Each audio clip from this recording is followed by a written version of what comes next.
What's going on, Packer fans? Happy Packers game day. Welcome into an all-new episode of the Pack-A-Day podcast. I'm your host, Andy Herman. You can follow me on Twitter at Andy Herman NFL.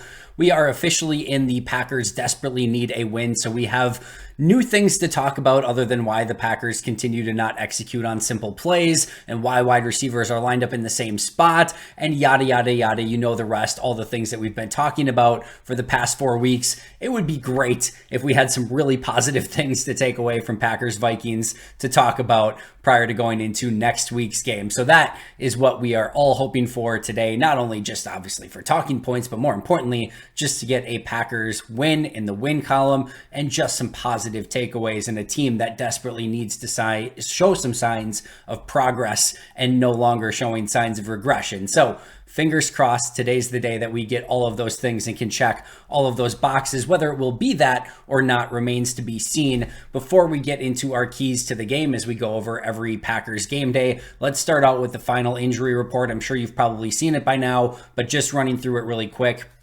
Packers have 4 players who are questionable: Jaire Alexander, Devondre Campbell, Luke Musgrave, and Josh Myers. Now, the good news is that all 4 practiced in some capacity on Friday. Whether or not they play, these are all very interesting question marks that I don't really know how to, sort of pick and choose which players I think will or won't.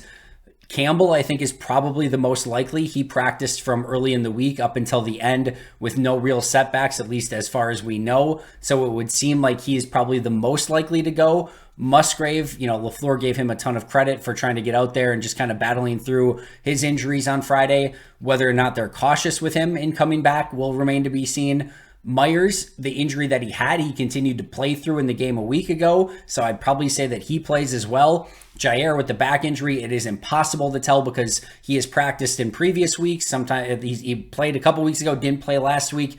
It's just really tough to tell as to whether or not his back is going to flare up on the day of the game, if they want to continue to rest it to make sure that he's healthy.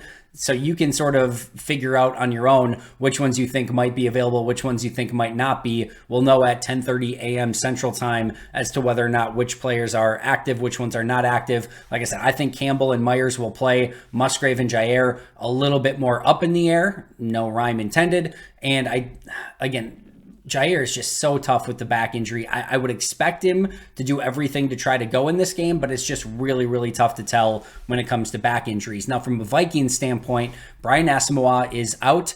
Not a huge loss, as I talked about with Luke Braun, and as he pointed out, backup linebacker mostly going to be a factor on special teams. Ezra Cleveland and Jalen Nailor are both questionable, but did practice. Ezra Cleveland practiced throughout the week. And then Kene Nwagmu is questionable and did not practice, but it was with an illness, not an injury. So if he gets healthy in time, he could be a player that plays as well.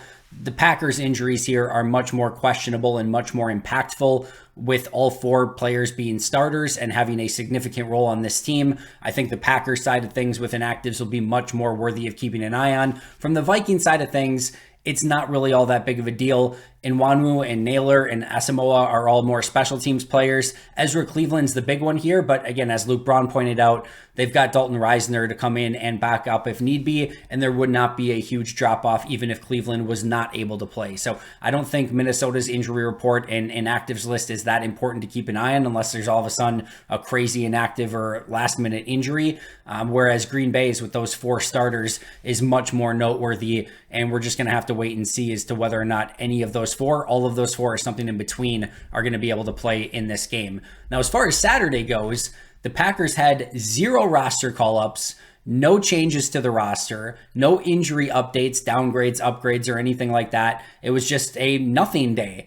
And usually I would say, oh, that's great news that we can probably glean that a lot of those players that are injured are probably going to play in this game because they would have called somebody up.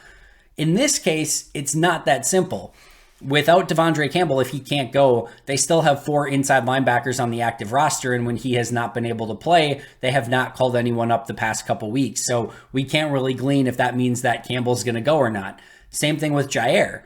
Normally they would call up who? Corey Ballantyne, but they already added him to the active roster this week, and they picked up another corner and put him on the active roster this week as well off of Carolina's practice squad. So they have 5 corners on the active roster this week and probably would not have called somebody up even if Jaire wasn't able to go.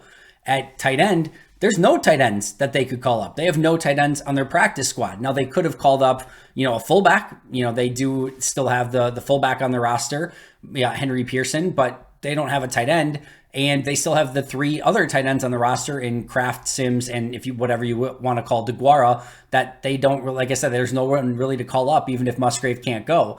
And with Myers, you could make the argument that maybe they would have called up another interior offensive lineman in Michael Jordan, who could probably play some center in a pinch, and certainly who could play some guard if you needed to move Elton Jenkins or whomever on the inside. But you still have 8 active offensive linemen, which is all the active offensive linemen that you need for game day anyway. And with the fact that you have guys that can move inside like Zach Tom and Elton Jenkins, and you still have depth on the interior, you wouldn't really need to activate someone either. So normally I would say, oh, great, for all those players who are questionable, they didn't call anyone up from the practice squad. That probably means that all of those guys are good to go. In this case, we can't really glean anything from it, but hopefully, fingers crossed, it is a very good sign still that they didn't have to call anyone up, period, and that they will have their full, at least close to full flight of players. And again, all 53 players on their active roster did practice on Friday. So if nothing else, hopefully the injury list is moving in the right direction. And even if a player or two can't play this week, hopefully it's trending the way where everyone's healthy for the Rams a week from now. All right, let's get into our keys to the game. Let's start off with number 1 on the list, and that's making sure that Kirk Cousins does not get in an early rhythm in this game. Kirk is the classic rhythm shooter, if you will. He's the streaky shooter, and he's like, I don't know, whatever streaky shooter you want to use. I always go back to, and this will show my age here, not Steph Curry. No, I'm going to talk about his dad, Del Curry, former Milwaukee Buck, for a hot second. But he was always like the classic streaky shooter where Del Curry could come in and be like 9 of 9 from 3, or he might shoot 0 of 9 from 3. With Kirk, it is so much to do with, how much you can get him off of his spot and out of a rhythm. And it's not like Kirk doesn't have any improvisational ability. He really does. He can get off his spot a little bit and move around a little bit and still complete passes downfield. And he's a very good mover within the pocket. But it's a totally different story where if he's in the pocket, clean, and in rhythm, it's going to be a very, very long day. And it is sort of a generic to any quarterback sort of situation. You don't want any quarterback to have time in the pocket, and you want to get them off their spot and moving around and having to drop their eyes and do all that. That's a basic NFL quarterbacking 101. But with Kirk, it's just a little bit more pronounced. When you have a quarterback like Kirk, who's more of a pocket-based quarterback, who is a very rhythm-based quarterback, who if he can scan the entire field and doesn't have to drop his eyes, like he literally at times can look like one of the best quarterbacks in the league. Dead serious. And I know we all know the limit to what Kirk can do, and we all know he's probably going to usually be somewhere between like the 10th and 15th best quarterback in the league more often than not. And it usually isn't going to be higher than that. It's usually not going to be lower than that. And it's really hard, as we've seen, for Minnesota to win a Super Bowl with that, or win even playoff games with that. But when he's good, he is really, really good. It's just that when he's bad, he's really, really bad. And a lot of that is determined on how comfortable he is in the pocket. You give him all day to throw, and Matt LaFleur has brought this up in the past as well. He's going to look like an all-pro. You move him off his spot, and you have an opportunity to get one of those really bad Kirk Cousins games, one of those 2 or 3 interception Kirk Cousins games, and that is your really biggest key to victory. Really good Kirk Cousins is going to spell a long day for you. Mediocre to bad Kirk Cousins is going to spell a real opportunity at victory, which is what Green Bay desperately needs in this game. So get him off his spot, get him out of his rhythm. Don't let him get his eyes down the field, because even without Justin Jefferson, this Vikings team has enough weapons and will get open enough where Kirk Cousins can scan the field, make his reads, get it to them with accuracy if he is still in the pocket and clean. So make sure that he does not have that rhythm, and you will be setting yourself up for extreme success against the Minnesota Vikings. With that in mind, really come my next 2. Number 2 is Kenny Clark versus Garrett Bradbury. I've said it 1,000,000,001 times. In most cases, this Packers defense goes as Kenny Clark goes. When Kenny is the eater of worlds on the inside of the defensive line and is just completely obliterating opposing offensive linemen, getting into the backfield, stopping the run, everything's funneled inside, and Kenny Clark is, again, just has that gravity to him where everything is just sort of, he's like Kirby. And again, I'm showing my age here, but he's just like sucking everything in. Man, like that is the Kenny Clark that is dominating, and that is a Packers defense that has a ton of opportunity for success. And he has had a ton of success in his career against Garrett Bradbury. Garrett Bradbury, I'm sure, has Kenny Clark nightmares. Clark has the strength advantage. Bradbury is quicker than Clark, but man, Kenny Clark's hands are quick and he can still get around Bradbury, as we have seen on numerous occasions in the past. This is a huge key to this matchup, and it marries with number one. If you want to get Kirk uncomfortable, the easiest way to do so is right up the middle and right with Kenny Clark over Garrett Bradbury, maybe bringing 5 rushers to make sure that you're getting Clark one-on-one against Bradbury and giving him an opportunity to really succeed and hopefully succeed quickly. But if Bradbury just stymies him and we see the sort of same Kenny Clark that we saw last week against Denver, where he can't get anything going and just isn't really able to get off double teams and you're just not making an impact, again, it's going to set Minnesota up for success. It's going to give Kirk that time and it's going to make your day really, really difficult. And number 3 is right alongside of it, and that's Rashawn Gary versus Christian Darrisaw and Brian O'Neill. For my money, I think the Darrisaw-O'Neill tackle duo is probably the best in the NFL, if not top 3 for sure. Darrisaw is playing out of his mind. He is a all-pro caliber left tackle, and Brian O'Neill is a phenomenal pass-blocking right tackle. And you add that up, and really for Green Bay, their best player on this team is Rashawn Gary, and he is the biggest player who has the opportunity to make big plays and to really make game-changing moments within a game, whether it's a forced fumble, pressure on a quarterback, which leads to an interception. That's one of your biggest keys to success every week. He's that dude. He's that guy that you've got to get going and just gets going on his own. And now Minnesota matches up well against that because they have no weakness at tackle. And it's not to say that Rashawn Gary and his 40% win rate and how crazy he is at, rushing the passer is a picnic against, for any offensive tackle, even the best of the best. But O'Neill and Darrisaw are going to be able to match him better than the vast majority of football teams across the league and just have answers for Gary. And it's not to say, again, that Gary won't win on occasion. He will. But if that 40% win rate is a 15% win rate, which is still good, it's still a whole heck of a lot different for this Packers defense.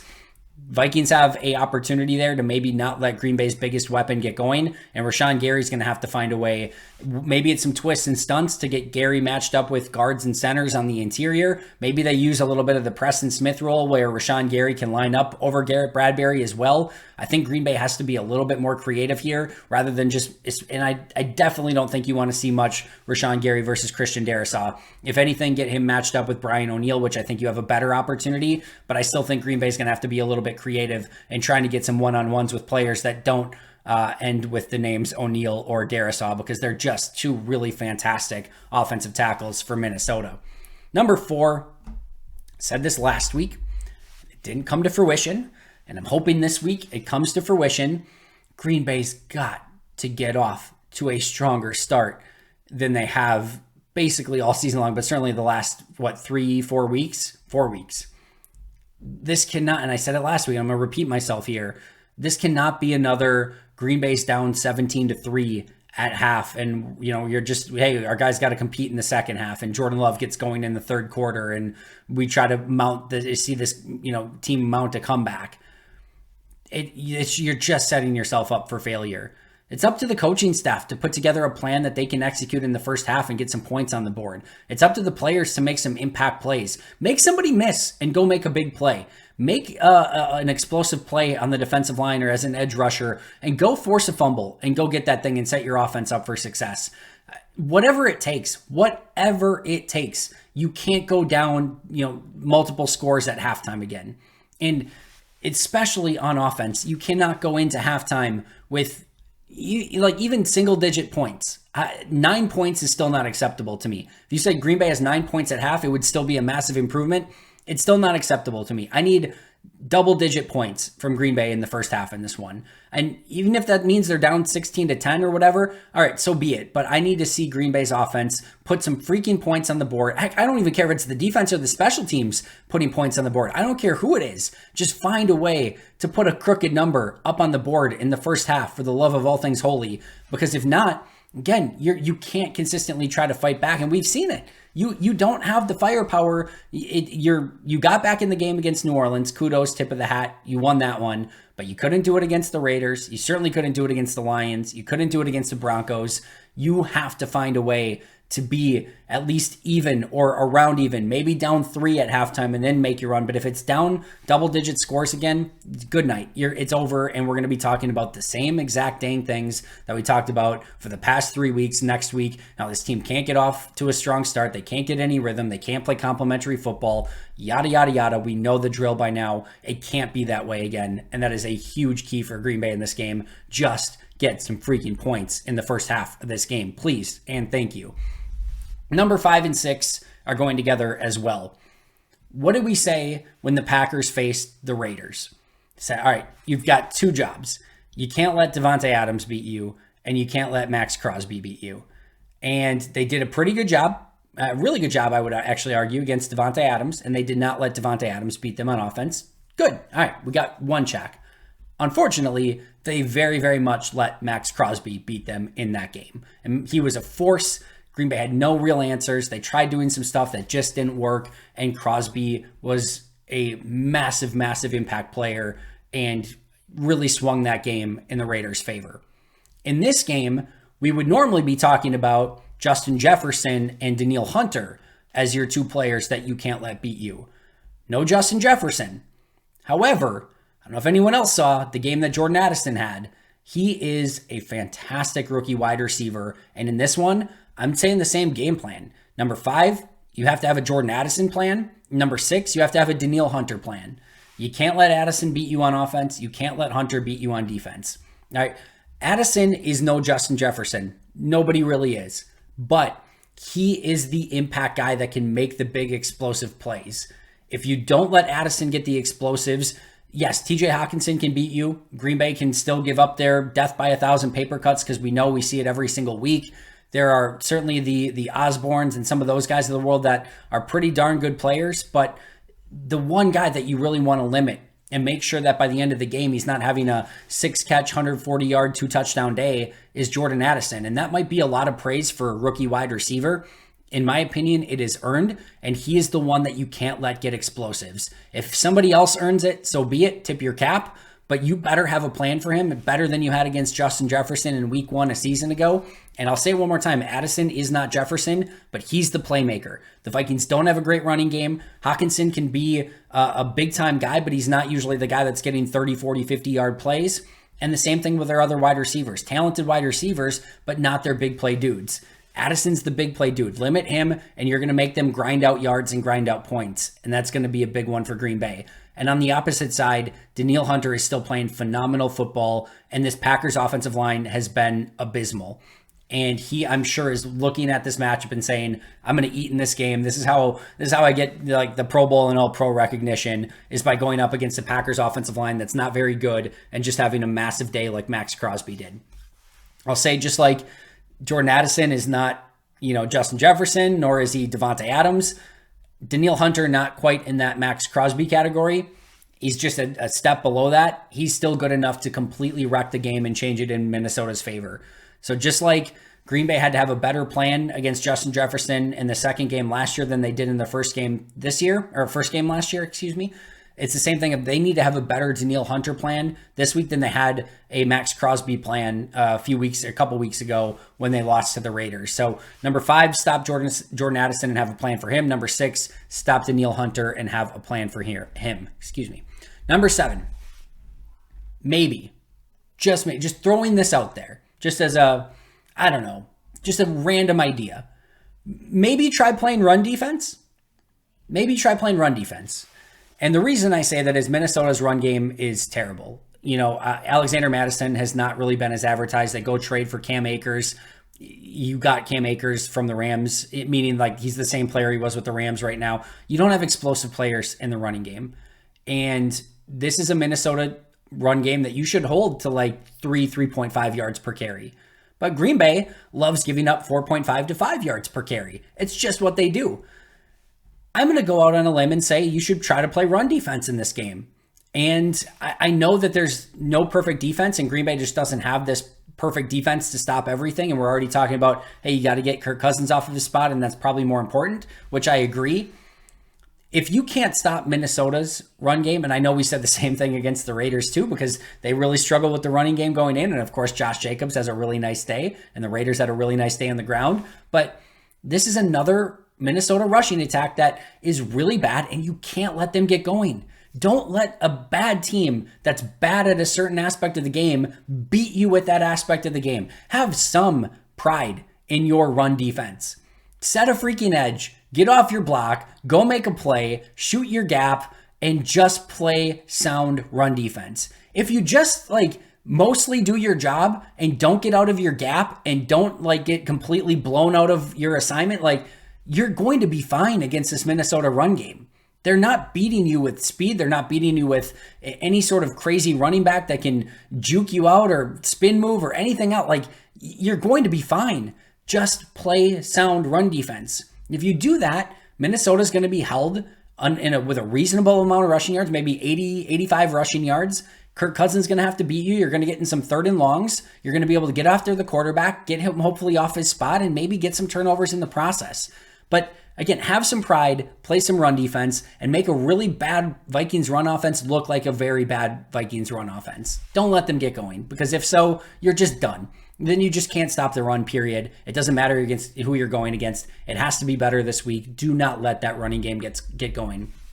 Number 8, get Jordan Love moving and comfortable.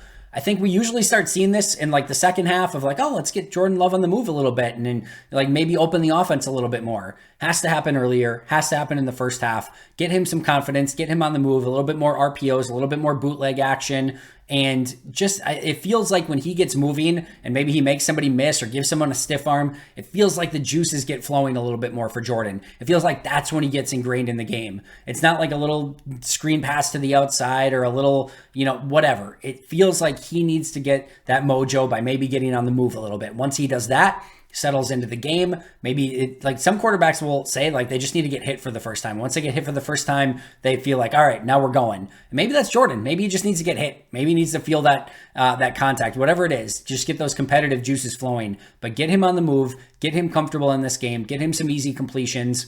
That's what this offense is supposed to do. If you can do that, I think Jordan will settle down and play a really, smart game of football the remainder of the way. But start him early, get him going early, and don't maybe handcuff him quite as much with just baby simple passes. I think he needs to open up the offense and just let it rip a little bit more while also being on the move and giving him some of those easy completions with hopefully some easy bootlegs, some easy RPOs, and those sort of things. All right, number 9. Last year, Minnesota goes down in the second game, scores a field goal right away, kicks off to Green Bay, and Keyshawn Nixon takes it to the house for a touchdown. Green Bay scores 41 unanswered, and the rest was history. I want to see Keyshawn Nixon get going in this game again. I know the kick returns have been frustrating because they've been taken out from 8-9 yards deep in the end zone. Green Bay's got to find a way to get that guy going. He's too much of a playmaker, and I think you probably need to leave the ones that are in the back half of the end zone.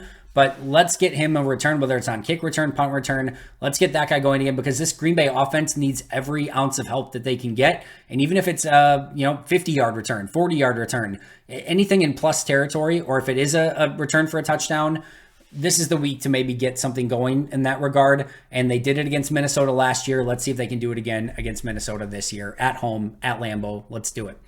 Number 10, offensive line. My friends, it is time for you to do your job. This is not an offensive line that should be as terrible as we have seen them be over the past few weeks. These are good players, specifically Elton Jenkins, Elton Jenkins, John Runyon Jr., Zach Tom. Those are really good players. According to Adam Stenovich, Josh Meyer is also a really good player. I don't agree with that, but I saw him play good football last week, so let's carry that over this week. I thought he had a really nice day last week. Let's see them do that again this week. And Rasheed Walker, do I think he's showing that he can be the long-term answer? No. Do I think that maybe they need to look at Yash at left tackle? Yes. But Rasheed Walker is a lot better player than he's played the past couple weeks. It is time. You are paid professionals to block the player in front of you. I don't care if it's Danielle Hunter. I don't care if it's Dean Lowry or anyone in between. Do your job. Do your freaking job. And we can talk about the footwork, and we can talk about the hand placement and what the coaches are setting them up for, if the right play calls. At some point, there is a human being in front of you that is trying to get behind you, whether it's to stop a run, whether it's to get to your quarterback, and your job is to make it that dude can't get to that dude. And it is time for you to live up to your contract, your professional agreement, and just have some personal pride to go out and block the guy in front of you. And this is the week that this offensive line really needs to start putting the pieces back together. They're better football players than they played. If this was just, listen, if you told me that they went out this week with, and maybe Royce Newman will have to play for John Runyon Jr. We don't know, or for like Josh Myers, they have to maybe move Elton inside and put Myers in, or whatever the case may be. Who knows? But if you told me that like this was just like 5 Royce Newmans out there, okay, we're gonna, they're gonna get beat. We get it. This is not a brutal Packers offensive line. We talked about it in preseason and in camp. This should be a line that, even if not great, shouldn't be terrible. They should be fine. They should be average. And this has been a far from average offensive line. They need to be better. It needs to happen this week. Go out, do your job, protect Jordan Love so he can keep his eyes downfield, get the running game going, make it that they can actually, not have guys in the backfield. It just has to be so much better. And like I said, have some personal pride in the job that you're doing week to week. Number 11, newsflash. I don't want to hear from anyone on social media or on whatever that, oh my God, the field looks so slippery. Yes, Lambeau, in like the first couple months of the season especially, plays extremely slippery. And it has rained all week long in Green Bay. Lambeau will play slippery this week. Make sure you have the right cleats, that you're going with a longer cleat than you even think is necessary. And remember when, I think it was Minnesota fans that were complaining that they thought Green Bay watered down the field or iced the field ahead of the game because everyone was slipping around. It will be like that on Sunday. Guys are going to be slipping everywhere. I promise. I'd be shocked if that's not the case. It's just the way that Lambeau's going to play. So make sure that you are prepared. Make sure that Minnesota is the team that's complaining about it and that's having issues with it, and that you're the team that can be ready for it, wearing the longer cleats and just knowing that it's going to play more slippery than most fields play. So be ready for it. I'm talking about the team first and foremost, but for fans, if you're wondering like, oh my God, why is everyone slipping around? It's just the way that Lambeau plays this time of year, especially when it's been raining all week. So Green Bay should know about it. They should be prepared for it. And hopefully they have an advantage over Minnesota, who hopefully doesn't have the same level of preparedness for the slippery conditions that Lambeau Field will bring on Sunday. Number 12, I'm leaving the lowest hanging fruit for last. It's turnovers. It's always going to be turnovers in some capacity. But in this week, with this matchup, it is all about turnovers. The Vikings have 9 fumbles and 5 interceptions so far in 7 games. They are turning the ball over twice per game. Green Bay has 4 interception takeaways, 1 fumble recovery takeaway in 6 games. They are not even getting 1 takeaway per game. That is the difference in this game. The Vikings are -5 in turnover differential. The Packers are -2. I would be willing to bet you almost anything that the team that has the better turnover differential in this one wins it. And I get we can say the same thing every single week. We really can. But this is a Minnesota team that's begging you to take the ball and a Green Bay Packer team that is allergic to taking the ball away. Which side of that wins in this one? Can Green Bay actually get some of those elusive turnovers? And sometimes turnovers come in bunches. Is this the week they can get 2 or 3 turnovers? Or is this the week that Minnesota actually takes care of the ball? Because Green Bay's due for a couple turnovers. Minnesota's due for a game that doesn't have a turnover. Which one of those is it? And which one it is probably literally decides the outcome of this game almost no matter what happens. Watch for the turnovers. See what Green Bay does to try to take the ball away. See what Minnesota does to try to protect the football better.